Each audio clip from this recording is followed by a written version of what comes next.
First Filipino horror movie. Halang hirap. O yung patayin sa sindak si Barbara. Pili ko ang unang aswang.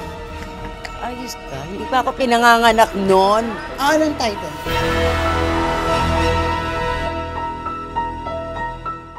Parang napanood ko lang na, patayin sa sindak si Barbara.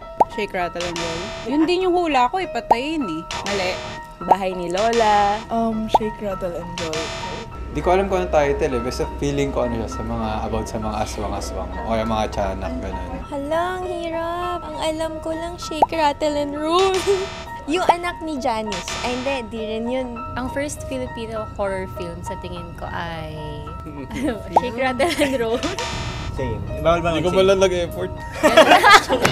Sa akin na Feng Shui. Yung patayin sa sindak si Barbara. Ano yung namatay siya after film ng movie? Ayun, Julie Vega. Oh, anong title? Exorcism. Patayin sa sindak si Barbara. First Filipino horror movie. Tiyanak. Second guess ko ay White Lady. First, shake, rattle, and roll. Feeling ko shake lang pala, tas rattle.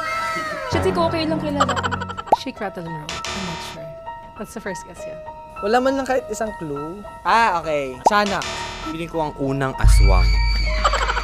Hindi ba parang about mga manananggal siya? Tikbalang. Aswang? Aswang. Tiyanak. Nuno. Puno sa punto. Like aswang or something? Manananggal? Feeling ko, sire. Anong title?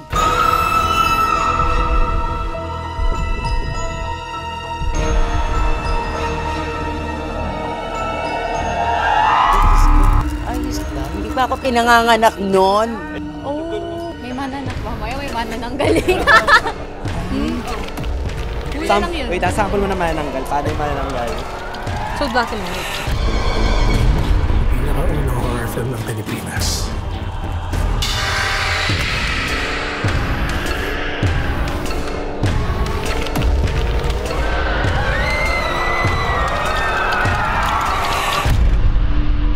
Ngayon lang ako makakapanood ng silent film na ganito.